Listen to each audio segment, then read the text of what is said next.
Hey,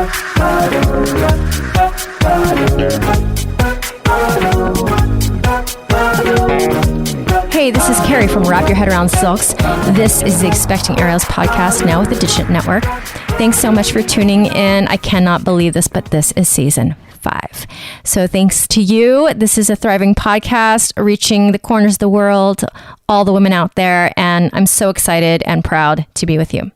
If you haven't listened to the Artist Entrepreneur podcast, my new podcast with Noah Dock and Amanda Ritchie, please check it out. It's going to be on this feed on Thursdays. We're 3 artists navigating our businesses. We have so much fun. Please check it out. It'll be in your inbox on Thursdays. And just announced September 26th to the 28th, I'll be at NECA, the New England Center for Circus Arts, for an 11-hour weekend silks immersion. So it's a retreat-esque without being a full retreat. And I'd love to see you there. It's picturesque Vermont. And I have just a handful of spots left for June 21st through 28th with suite retreats in Oaxaca, Mexico. Roll it out every Sunday and Thursday. I have some different times to accommodate my Pacific people and my East Coast people. My flagship course, Beginner to Intermediate Aerial Silks, online for anybody in the world. And of course, Aero Rehab, which is meant to be the bridge between PT and your favorite aero class. I'm teaching all over the place this year. Austin, Oaxaca, Ohio, and DC this summer. And of course, NECA in the fall. Let's get started. We just came back from Austin. She was a little sick over the weekend. And last night, or this morning around 5 a.m., her belly started hurting and she threw up like 10 times. Aw. Are you feeling better though?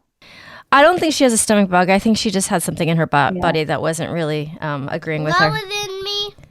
I think whatever, it just didn't agree with you and it wanted out. And so it came out. That's what happens a lot. That's what happens a lot. It does happen. That was me last week. When I went out of the bathroom, I threw up in the toilet in the threw up bag. Yeah. No. We have these like they're labeled hyperemesis bags, and like you can put them in the car. Yeah. They're handy. I didn't throw up on my clothes. You did not throw up on your clothes or the bed. Very good. That's good. Yeah. I'm pretty sure your mom appreciated that. So, if you would introduce yourself to the listeners, your name, where you live, a little bit about what you do during the day, and your practice and your family. Hi, my name is Yoceline. I live in Frederick, Maryland. I've been doing aerials for about maybe 11 years now. I'm originally from Mexico and I moved to the States 7 years ago. I work at a studio called Luna Aerial Dance and Performing Arts. I'm an instructor there. I've been instructing there for the past like 2.5 years. I'm a stay-at-home mom currently, and I work also a part-time job just helping out a friend with like admin stuff with his company, and that's pretty much what I do. So I was just emailing with In the Dark Circus Arts in Baltimore to potentially teach a workshop there. How close are you to there? Is like Maryland bigger than I think it is? So I'm like maybe 50 minutes away from Baltimore. My husband actually works down there. Oh, okay. So, yeah, it's not too far.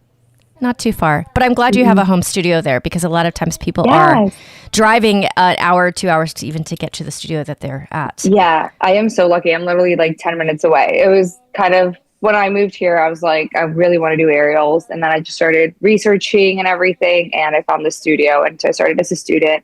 And then eventually I worked my way up as like an instructor. And it's great. It's like a small town studio. Yeah, it's like a community, like just like a family, like little community there, and everybody knows each other. Like, I don't know, it's great. I love it. I absolutely love it. That's wonderful. And you're a stay-at-home mom. So tell us about when that happened, when you became pregnant and all that. How old's your kid? So she just turned 1. So I got pregnant. Yeah. So I just had her a year ago. Yeah, it was great. Like I said, I was coaching at the studio. We found out I was pregnant around like the summertime, and then I continued teaching all the way up till I was maybe 35 weeks pregnant, which was when I was like ready to pop, and it was just like uncomfortable, and we just decided that it was time for me to to step away for a while. And then I had my baby, and then I came back once I was cleared, which was around like 8 weeks. Well, I was scared of my 6 weeks appointment, but then I didn't go back until it was like maybe 8 weeks postpartum. Okay, so let's go back. Did you and your partner decide to like embark on the journey of family making, or did it come as a surprise? No, we did. It was planned. It was totally It was planned. planned. Yeah. Okay, so all right, so our listeners love to hear this stuff. So once you decided that that was a plan, how long did it take to get pregnant? Actually, it was pretty quick. Like we had my husband and I got married 2 weeks before COVID. Like we had our civil wedding, right? And we were supposed to have our actual ceremony the summer of 2020, but then COVID hit. So we weren't able to get married then. And it got postponed 3 years. Wonderful. And so we got married. So I was like, okay, so let's wait until we have like, like our big wedding with our families and everything. Cause my family's from Mexico, his family's from here. So we wanted to get like families together and just have like that ceremony that we planned. Yes. So we had it in the summer of 2023. And I was like, okay, so like once like that month come, which was June, I was like, once June comes, like we'll stop, like I'll stop with like birth control and everything. And we'll just like, whenever it happens, it happens. And it actually happened quicker than we expected. Yeah, it was pretty quick. Like I feel like I was already pregnant at the wedding. Like, yeah, it was like late June and yeah. So I feel like it happened really quickly. Yeah, some people sneeze and they get pregnant, and other people like it's so hard. It really just it's the spectrum is so wide. Yoceline, if you don't mind telling us how old you are. So I just turned 29. Oh, okay, you just turned 29. Does she have kids? Oh, that's what we're talking about. She has one kid. That kid is one. You're older. She always wants to know where she stands with the age. Yeah. So you get pregnant pretty fast. Was that surprising to you? Yeah, a little bit. We honestly were not expecting because we had our honeymoon was to Europe. We went to Europe for a month after our wedding. So we were kind of hoping it would happen then, like after, like during the honeymoon or a little bit afterwards. I was not expecting to be actually pregnant in our honeymoon. So like we actually found out like maybe 3 days within our trip. We were in Spain, in Madrid, and that's when I found out that I was pregnant. So you took a pregnancy test because you're like were you feeling weird or were you? I was feeling awful. Like it was awful. Like the entire flight to Spain was. Oh no. Yeah, I was like, I don't feel good. Like I just feel off. And my husband's like, you're pregnant. I was like, there's no way. Like we literally just started trying. Like there's no way. He was like, no, you're pregnant. You're 100% pregnant. I'm like, whatever. And so I kind of like blew him off. And then 3 days in, I was like, no, I feel like terrible. Like I was like nauseous, exhausted. It was really hot because like it was in the middle of like July when we were there. So it was like really hot. And then I was like about to take something and he was like, before you take like medicine, he's like, he's like, let's just like take a test. Let's just see if like you are or not. If you're not, then you'll take it. If not, like we need to be, cautious as to like what you're going to start taking. I'm like, okay. So I just took the pregnancy test and then, yeah, it was positive. So, so you're trying to like sightsee. Yeah. And you're like, we had like a whole trip. Like we were going to go to it. Well, we went to Italy. We had like all these vineyards, like planned, like all these tours. And I mean, we still did them, but like it just kind of. You were dragging. Yeah. It was unfortunate, but it's fine. I mean, I still enjoyed it. It was just different, very different than what we anticipated. Definitely like being on an Italian and Spanish vacation is different when you're pregnant. Let's count all the ways. It is. But we'll have to go back sometime. You will. And, I'm like, I hope and you'll so. have your kid in tow and it will be different as well, but also amazing. Okay. So also, I really felt for everyone I knew who was going through major life, like the young versions of the major life landmarks during COVID, either graduating from high school, college, getting married, anything like that during COVID, because it was just so like anticlimactic and sad. Yeah, it really was. It was really I got super lucky because like we had our courthouse wedding 2 weeks before the shutdown. So like we were still able to be like our both our families were like, our parents were like in the room, like while we were like getting married and everything. And then we went out, had dinner. And so it was all fine. And then 2 weeks later, it was like, boom, full shutdown. Right. Like you don't see those people. Right. yeah, we had no idea what was going to happen with like the wedding that we had, like already booked. And it was just, yeah. Yeah, I felt really bad. All Like up in the air. I had my kid 6 months before COVID. So she was 6 months old. And as hard as that was, because you're isolated, it's still, I think, like kind of like being like locked up with you and your partner and your baby is not the worst. It could be No. way worse than that. Yeah. I feel like that's not terrible. Like I had friends that had to deliver by themselves because they weren't allowing, Yes. like their significant others to be in the hospital room. So yeah, I can't imagine doing Can't that imagine. alone. No. Can't imagine. No. Okay, so let's go to your pregnancy. So you're in Italy dragging ass, and then and then you came home. You're in your first trimester. Were you actually throwing up and having all the morning sickness? So I was not throwing up, but like I did have a ton of morning sickness. Like it was awful. Like it was that I had insomnia too. Yeah, it was like a little bit of everything. Like I just was miserable. Like that first trimester was awful. Was rough. Yeah, I feel like I powered through it when I was in Europe because I really wanted to sightsee. It was like my first time in Europe. So I was like, no, like this is not, like going to get me down. Like I need to power through this. And so I did. It was coming back when I feel like my body like relaxed, that it really hit me. And I was like, whew, this is awful. Like, yeah, it was brutal. But after the first trimester, it's amazing how like week to week it changes so much because like once I passed those like 12 weeks, it was like, boom, all better. Like, like I did not have any more morning sickness. Like my energy level was up. I was back to like normal. And so that second trimester was definitely a lot better. A lot better. Yeah. Did you teach your classes that first trimester? So yes, I did. So when I came back from Europe, I did teach. How was that? Yeah. So, I mean, yeah, it was a workout, but yeah, I don't know. I mean, were you still inverting and stuff? Yes. So I did invert until honestly, because my belly didn't pop until I was around like maybe like 28, 29 weeks. No, even, yeah, no, it was a little bit more than that actually. Cause it was like maybe 7 months in and I was still fitting into like my clothes. So I didn't pop really until I was like closer to delivery, like closer to my third trimester. So I kept inverting and doing like my normal life up until my belly popped. And that's when it really started getting a little bit more difficult. Just like I couldn't invert anymore. I did stop from like the get-go. Like once I found out I was pregnant, I wasn't doing any more like wraps around my belly. So like belays and all that stuff, I was just like really careful just because, like I just didn't want anything going wrong. And obviously like drops, I was being more, like secure. I would like walk a lot of things down for the students and then I'd have them like a lot of these things like I've done prior to. So like I would like have recordings of myself. And so like I'll be like, okay, so like I'll walk them through and then show them like the drop through the video, and then like I'll spot them. And it was just like a whole thing that we came up with, or like I had my teammates too, that they would help me sometimes like demo.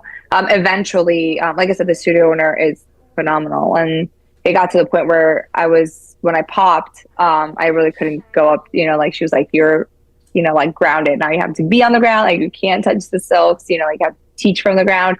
So she had a student that was working her way up to being an instructor demo for me. So I was doing all the coaching and she was doing all the demoing. And so we were kind of like working hand in hand, and I was still I work with kids. And at that moment, I also worked with adults. Right now, I'm just like with the kiddos, and occasionally I'll coach adults too. Yoceline, number one, teachers who teach small kids on a regular basis are saints. I am into that category currently because I never did before, and I am now. And oh my God, it's so much harder than teaching adults. Number one. Number two, look at this bean. You dancing now? Do you feel better? Oh, she must feel better. Oh, interpretive modern dance in the back. Number two. My tummy's still hurt. Does it? Well, then why are you jumping around like a crazy person? Calm down. Okay. The whole video with the drops, like you do it, and yes, it's important sometimes to do it, but they just want to see it again. So a lot of times what I'll do is if I don't have, well, I have videos of all my drops now, but in the past when I didn't, I would film it while dropping, and then we would sit around my phone and watch me drop it again on the video. But now I'm just like, okay, you guys, I'm not so excited to drop this right now. You guys can watch the video 18 million times. So they do. They just go back and forth. Yeah. Mm-hmm. And then the story I like to tell, I don't know if I've ever told the story. I must have. I've done this podcast for 5 years. When I was pregnant, I had a gig on a cruise ship for 1 week. And and I had just figured out I was pregnant about 3 days before we left, and we already did the visas and everything. And I was like, it's fine. I wasn't doing aerial. I was just dancing on the floor. And I was like, it's fine. I live in LA. We're going to China and Japan, and we're going to be on a boat, like a cruise line, okay? So, of course, because of my luck, this boat is so rocky. And even all of my friends who are not pregnant are throwing up. Found it. Oh. Mm-hmm. So you can imagine me. So at one point I get, no. And I didn't tell the person who hired me because I was like, they don't need to know that I'm exactly 6 weeks pregnant for me to dance in a show. Like, it's not necessary. Yeah. So one night, and luckily we had great rooms and everything. So I had a bathtub it was like a really good cruise, actually. Like, I had a bathtub, and I got in the bathtub, and I was so nauseous, and I filled the water. So, just the hot water helped me feel better. And I'm sitting there, and the whole thing is sloshing. Like, just slowly sloshing. I'm like, oh my God. Yeah. I'm just like I'm dying. I'm dying. But so regular morning sickness felt totally way better after that experience. Because, to compare it. But anyways, yeah. It's a lot. It's a lot what a body goes through during pregnancy. Yeah. Yeah. So. Okay. Yeah, for sure. Okay. So you're coming towards your due date. Who are you? That person who has a huge plan, doesn't have a plan, doesn't want a plan? Who are you? Which person honestly, are you? I didn't have a plan. I just had kind of an idea of what I wanted. I knew that I wanted to have, a vaginal delivery. I knew that I wanted the epidural. Okay. And that was pretty much it. I was like, okay, so that's in an ideal world, that's going to happen. Yes. Hospital or birthing center? No, or home? Hospital. No, okay. Yeah, I went hospital. Yeah, you're that person. I'm that person too. My plan was get this baby out of me. That was my whole plan. Yeah. Yeah, that was me too. Oh my gosh. Yeah. Once I hit that third trimester, I was like, how long? When is it happening? Yeah. So, yeah. What was the hardest part about the third trimester, physically? I think that I just was exhausted all the time. I was a bear. All I wanted to do was lay on the couch and sleep. And I was hungry 24/7. So I had to have snacks on me all the time. So I feel between being hungry all the time and tired, it was just annoying because then I didn't have energy for anything else. When I had to, I used to teach third grade. So I was an elementary school teacher. And so going into work every day was just I was dragging that last semester, trimester. Oh, you were teaching that job too. Kids, yeah. So yeah, because I had that.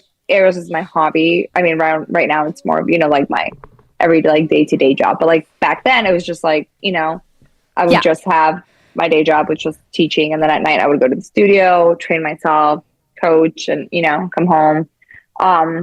But yeah. It was just that third trimester, I was done, done.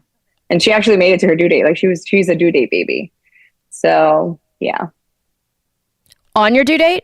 Yeah, she was born on my due date. Me too. It's not very common, actually. No, it's really not.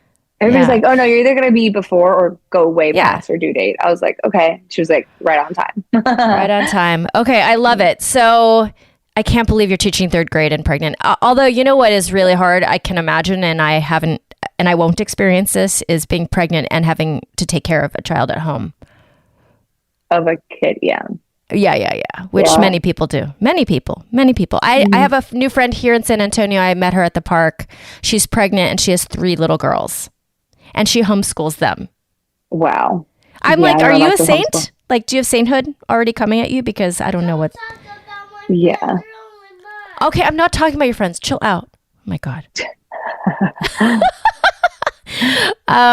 Okay, so tell us about the labor. Did it meet your expectations? Did it do what you had planned? Yeah, it kind of exceeded my expectations, to be honest. Oh. I thought it was gonna, I thought it was going to be this super painful, miserable, experience. That's just kind of like how, because I don't know, like I had friends tell me about their births and Yeah. they weren't, like the nicest births either. So I was Oh, like traumatized. I was like, oh my gosh, like, so I just need to go, like with a mindset of this is going to hurt, like you're just going to have to get it over with and the yeah. end. So when I get to the hospital, my water broke. Actually, I was getting an ultrasound done like that week of my due date. And just to make sure that, like everything was fine. And so they did like a quick ultrasound. And when I was in the clinic, my water broke. So it breaks there right before the ultrasound. They do the ultrasound. They're like, yep, you're leaking. You got to go to the hospital. So I go to the hospital. And then they just literally like let me go into labor for like about 4 or 5 hours. I wasn't like dilating. So they started inducing me. And then that was like Tuesday night. And then Wednesday morning, my doctor came in and she was like, we need to like give you Pitocin because we need to like speed this up a little bit more. She did.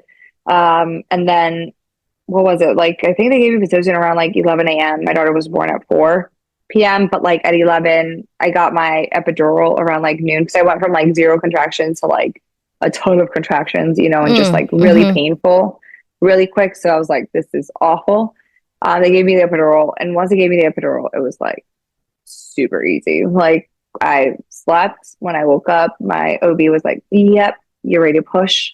And so like the room just like transformed. It was, like the nurses there were wonderful. My husband was great. And I don't know, like I don't know if like also doing aerials kind of like helps with, like the pushing part, because it was really fast. Like I thought I was gonna be pushing for a while.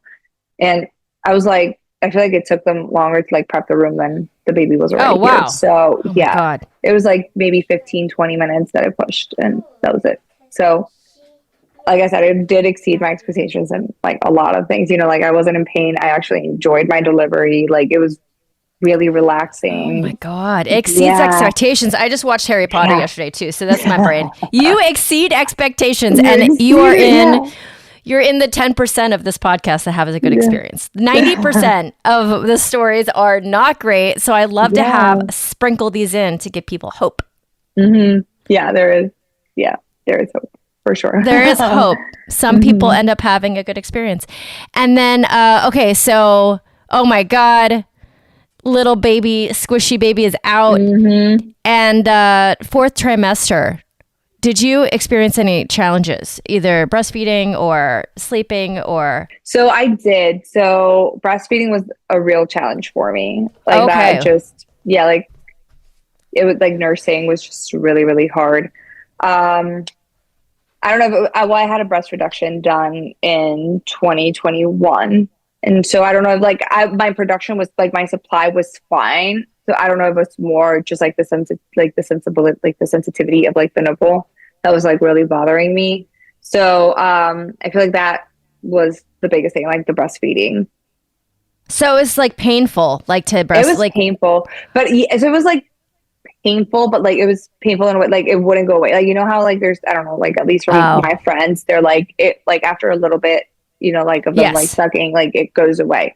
For me, it wasn't. Like it was like the entire time was just like hurting. And then eventually, so I started pumping, and with the pump, it kind of like eased my way into like, like the pain, like it just like made it better, I guess, like it helped it. But then she wouldn't latch. Like once I started going to like a lactation and everything to like get her on the breast and everything, it was just like painful. So I mean, not painful in the way like it would hurt, but it was just like she wasn't latching. She was miserable. She was fighting it. So I was like, you know what? I'm just going to pump. I pumped for 6 months and then I switched to formula. And then, it was fine. But I feel like that was like the biggest thing for me, like the breastfeeding. Yeah, that's big though. Now, it's so hard to compare because you didn't have a baby pre-breast reduction, right? No. Do you know any like anecdotal or even studies on like what on that? So what I read a little bit is because obviously I was very paranoid about this, like prior to delivering, just knowing that like with the breast reduction, there's also like a big risk of like not being able to like, because they move so much tissue and everything, they don't know if you're going to be able to like actually, like have the supply. Or sometimes they just like mess, like stuff in there that you just like can't, like breastfeed. Yeah. In my case, when I had my surgery, I did tell like the doctor that for me breastfeeding was really important. So like if he could just like literally like get rid of like all the fat, I guess, that I had, instead of like actually getting into like the breast tissue, I suppose. Yes. And so he said that there was a way to do that. And so he did. And that honestly, like, I feel like for my second, like once I have like my second baby, like I'm really hoping it'll be like an easier transition to like actually breastfeeding. Cause now I kind of like, I feel like I know like the ins and outs of breastfeeding, and I can like prep myself a little bit better. I was really unprepared with my first, like, I just thought it was going to come natural. I didn't really take any classes or anything. I was like, okay, I got this, and then all of this happened. So, so yeah, I don't know. I guess it depends. It depends on also like the surgeon and like what they do to you. Like in my case, like I said, I was really lucky. Like my surgeon was like amazing and he did a great job. Like I said, my supply was never an issue. It was more like the sensitivity of like the nipple. But then eventually that also got better. So yeah. Yeah, they probably don't have a lot of studies on what the changes to breastfeeding after like surgery to the breasts. Yeah. Because I have other friends that have had breast reductions and they have had like no problems. And there's others that I know that just like weren't able to produce at all. So again, I don't know if it's because, like it's just like them not being able to produce it, or if it was because of the impact of like the surgery that actually got them to like not be able to. It's hard to know. Mm-hmm. So many of the questions that I have on this podcast, no one will ever do a study because they're so it's like, oh, that would be interesting. Is somebody going to spend 5 years of their life trying to answer that question? Probably not. Yeah. Okay. So you mentioned having a second, so you guys can imagine having a bigger family. Yes. We for sure want, I think, at least one more kid. Yeah. Are you like wanting the kids to be close in age? So I do, but I don't want to get pregnant yet. I feel like right now I'm just like back to, like my normal self finally, like just like my strength is back. Like I'm back to training, like as I was training pre-pregnancy. And I just like don't know if I'm ready to let go of that yet, because it took me a lot of work. So like right now I just want to enjoy this a little bit longer. And then I don't know, maybe once she's like 2, we'll start thinking about this. I mean, doesn't it suck when you're with a dude and they can't take a turn? You know what I'm saying? I know. Like, I'm like, why don't you go for the next round? Like, I just interviewed my friend Elise, and she's married to a woman. So I was like, oh my God, if that was an option. Yeah. Like, your turn. High five, your turn. I've always been like, I mean, I know there's no point in like being mad at it, but like my friend who's on her 5th or 4th, I don't know. No, she's on her 5th because she's got an older kid who doesn't usually hang out with us. I was like, do you wish sometimes that your husband could like stretch his body to ridiculous sizes and then shrink all the way back and then get strong again and lose weight again and do it again? I'm like, oh my God. So yeah, but that's exciting. Nice. That's exciting. You guys have an exciting path ahead of you. Yeah. We're excited for it. Yeah. Okay. If you have any advice for the women out there, what is it? Why are you showing your belly?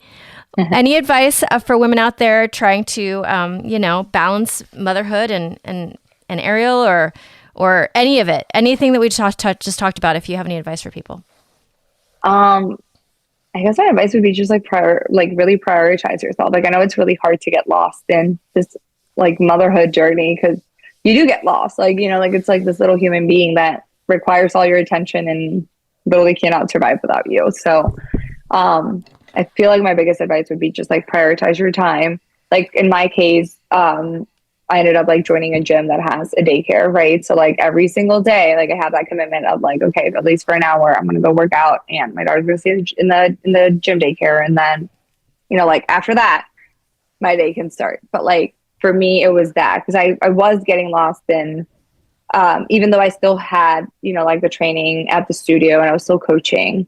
It's different when you coach versus when you train yourself, and I feel like now that I have my kid, I was more coaching than actually training. So just because of time.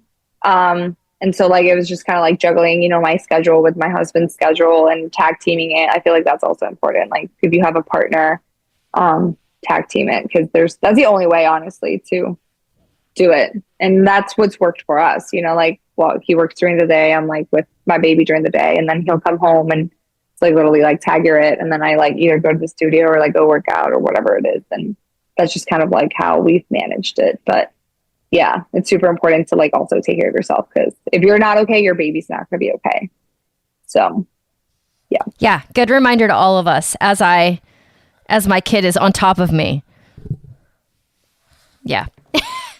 Would you like to say anything to the podcast listeners, Bean? What would you like to say? Would you like to say goodbye to Yoceline? You were fast. Yeah, we're done pretty much here. Say bye-bye. All right, here. Yeah. Here, put your face here. Bye. Bye. I hope you feel better. My listeners, if you would honor me with a 5-star rating and a review, I would appreciate it forever. It is the hardest thing about being a podcaster